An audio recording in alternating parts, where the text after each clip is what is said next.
NEET paper leak मामले में CBI को मिली बड़ी कामयाबी। बिहार नीट पेपर लीक का मास्टरमाइंड रॉकी गिरफ्तार। सीबीआई को मिली 10 दिन की रिमांड।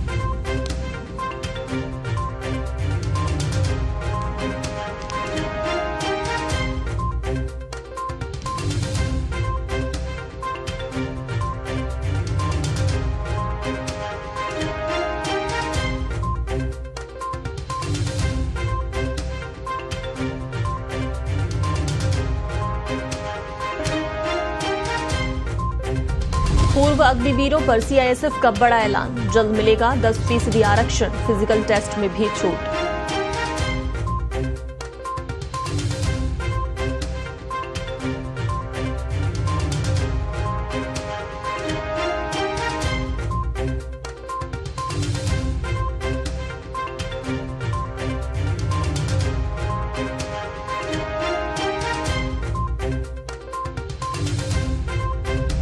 राजस्थान विधानसभा का बजट सत्र जारी। मदन दिलावर को लेकर हुआ हंगामा। विपक्ष ने किया सदन से कल वॉकआउट।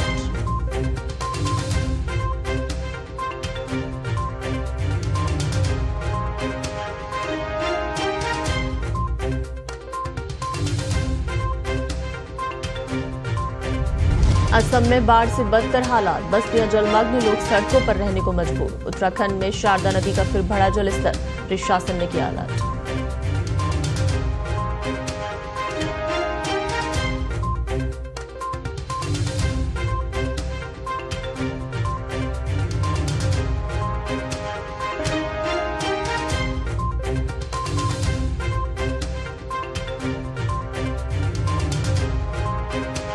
संसद में उठे अग्निवीर मुद्दे के बारे में ये मसला लगातार चर्चा में बना हुआ है और इसी बीच अग्निवीरों के लिए बड़ी खबर सामने आई है।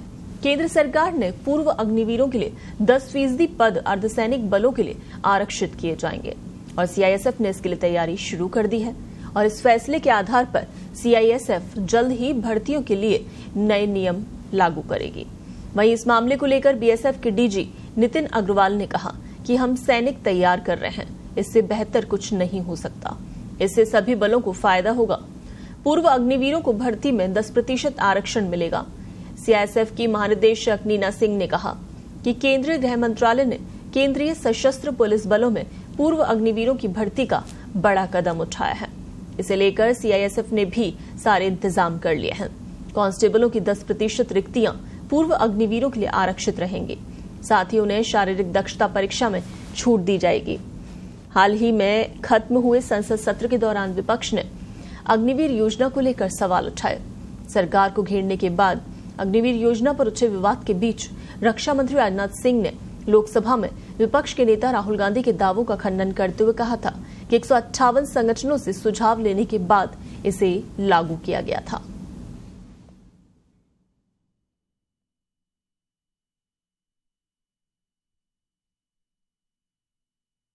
नीट पेपर लीक मामले को लेकर सुप्रीम कोर्ट में फिर से सुनवाई टल गई और अब 18 जुलाई को चीफ जस्टिस डीवाई चंद्रचूड़ की अगुवाई वाली बेंच सुनवाई करेगी। केंद्र और नेशनल टेस्टिंग एजेंसी के एफिडेविट के बाद सीबीआई ने बंद लिफाफे में अपनी रिपोर्ट दायर कर दी। सीबीआई ने अपनी रिपोर्ट में कहा कि नीट पेपर लीक केवल एग्जाम सेंटर्स तक ही सीमित है, ये सोशल मीडिया पर लीक नहीं हुआ। वहीं केंद्र ने हलफनामे में कहा कि सरकार सभी प्रतियोगी परीक्षाओं को निष्पक्ष और पारदर्शी तरीके से आयोजित करने के लिए एक मजबूत परीक्षा प्रक्रिया बनाने के लिए प्रतिबद्ध है। सरकार परीक्षाओं की शुचिता सुनिश्चित करने और छात्रों के हितों की रक्षा के लिए प्रतिबद्ध है। सार्वजनिक परीक्षाओं में पारदर्शिता, निष्पक्षता और विश्वसनीयता सुनिश्चित करने के लिए संसद ने सार्वजनिक परीक्षा अधिनियम 2024 लागू किया। आपको बता दें कि नीट यूजी पेपर लीक और गड़बड़ी मामले में केंद्रीय जांच एजेंसी सीबीआई ने बिहार से 2 और गिरफ्तारियां की। नीट कैंडिडेट सनी कुमार और एक अन्य नीट कैंडिडेट के पिता को पटना से गिरफ्तार किया। बताया जा रहा है कि रंजीत ने अपने नीट परीक्षा के लिए अपने बेटे की सेटिंग कराई थी। नीट परीक्षा पेपर लीक मामले में सीबीआई पटना, गोधरा और हजारीबाग से कई आरोपियों को हिरासत में लेकर पेपर लीक की गुत्थी सुलझाने में लगी है।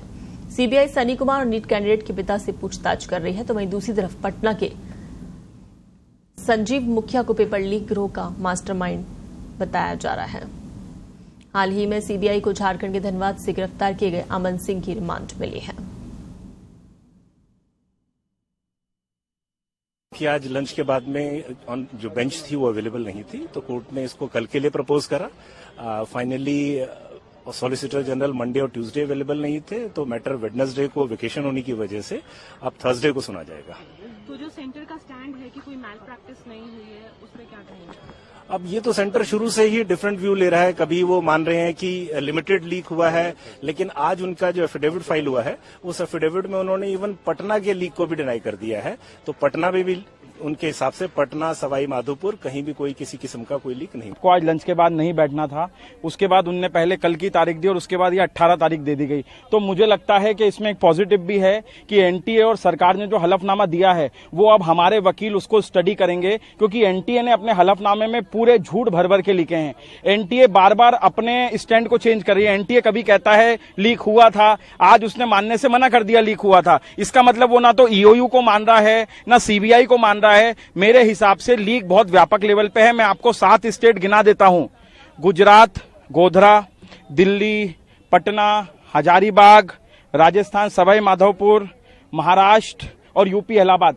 7 स्टेट में तकरीबन 10 लाख एस्पिरेंट्स हैं आउट ऑफ 24 लाख।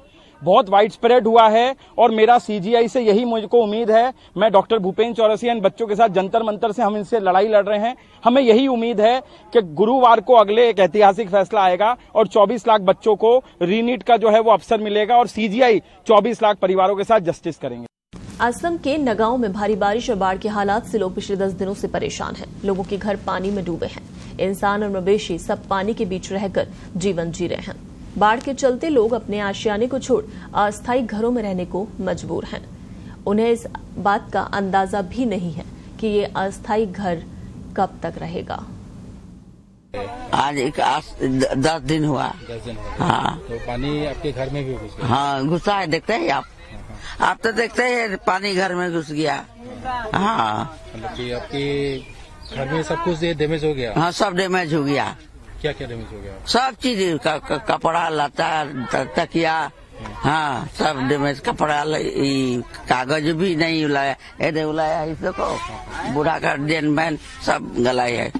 आपके फैमिली में कितने लोग हैं? हम लोग के 15 लोग है। 15 लोग है। हाँ 15 लोग यहीं पर? हाँ यहीं पे सड़क में ही? हाँ इस सड़क में रहता है 15 लोग। अच्छा। हाँ तो बीच में तो बारिश भी हो रही है। हाँ। तो किसे परेशानियों का? परेशान है, यहाँ में ऐसे बैठा ही रहता है, परेशान है। जब बारिश नहीं तो थोड़ा ऐसा करके घुमा। पहले कितना पानी था आप लोगों का घर? पहले तो एक आदमी डूब जाता, अभी फिलहाल इतना आया है। हम आज ही ढुका था सुबह में, गैस उस और कपड़ा उपड़ा निकाला है। तो ये सब कुछ तो भीग गया? बहुत सब भीग गए। प्लाई उलाई का बॉक्स उक्स था, डाइनिंग शाइनिंग था, आपका ये सोफा वोफा था, ये सब खत्म। बहुत सारे नुकसान? बहुत नुकसान हुआ है सर। तो बारिश भी तो हो रही है, आप लोग ऐसे टेंट में रह रहे हैं तो अभी यहाँ पे नहीं रुकने से सर कोई नाव लेके कुछ सामान ही निकाल लेगा घर में से। बहुत सामान छूट गया ना, हम लोग निकाल नहीं पाए हैं टाइम से।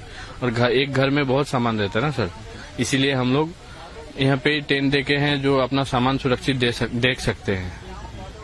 तो यहाँ पर तो बहुत सारे लोग बहुत सारे लोग हैं, बहुत सारे लोग हैं। सभी के घर में ऐसे ही हालत है? सबकी का एक ही प्रॉब्लम है। तो आप लोग का जो जितना सामान था सब आपका घर का अंधारे में रह गया है। आदमी जैसे जैसे भागा हुआ है इधर में। हमारा फैमिली है आपका 9 ठो। अभी यही पर हाँ।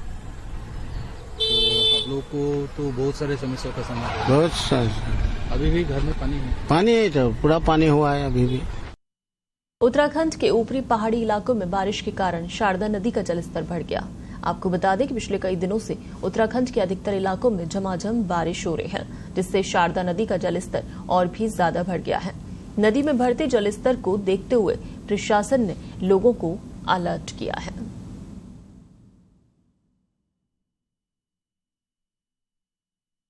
देश के सभी राज्यों में झमाझम बारिश हो रही है। भीषण गर्मी से जूझने के बाद बारिश से लोगों को बड़ी राहत मिली, लेकिन कई जगहों पर यह बारिश आफत बनकर आई है।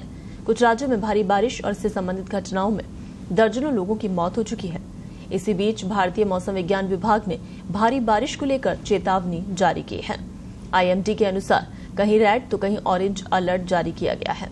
देश की राजधानी दिल्ली, राजस्थान, बिहार सहित पहाड़ी इलाकों को मिलाकर 20 राज्यों में अगले कुछ दिनों तक तेज बारिश होने की संभावना है। भारी बारिश को ध्यान में रखते हुए प्री प्राइमरी से 12वीं तक के सभी स्कूलों में छुट्टी घोषित कर दी है। भारत मौसम विज्ञान विभाग IMD के मुताबिक मानसून ट्रफ समुद्र तल से जैसलमेर, भीलवाड़ा, रायसेन, राजनांदगांव, पुरी से होकर दक्षिण पूर्व की ओर बंगाल की खाड़ी से मध्य तक जा रहा है। आने वाले दिनों में अधिकांश राज्यों में मध्यम से भारी बारिश होने की संभावना है। तेज हवा के साथ मूसलाधार बारिश होने से कई जगह बाढ़ के हालात बन सकते हैं। बीते कुछ दिनों से जारी भारी बारिश से नदियां उफान पर हैं। मौसम विभाग का कहना है कि उप हिमालयी पश्चिम बंगाल और सिक्किम, अरुणाचल प्रदेश, असम और मेघालय में बहुत भारी बारिश हो सकती है। IMD ने इन राज्यों में रेड अलर्ट जारी किया है। पूर्वी उत्तर प्रदेश, बिहार, कोंकण और गोवा में अलग अलग स्थानों पर भारी बारिश के आसार हैं। यूपी और बिहार में बारिश को लेकर ऑरेंज अलर्ट जारी है। IMD के मुताबिक उत्तराखंड, पूर्वी राजस्थान, मध्य प्रदेश, विदर्भ, नागालैंड, मणिपुर, मिजोरम, त्रिपुरा, गुजरात, मध्य महाराष्ट्र, तेलंगाना और तटीय कर्नाटक में अलग अलग जगहों पर भारी बारिश होने वाली है। पश्चिम बंगाल और सिक्किम, बिहार, झारखंड, ओडिशा में अलग अलग स्थानों पर गरज के साथ बारिश और बिजली गिरने की संभावना है।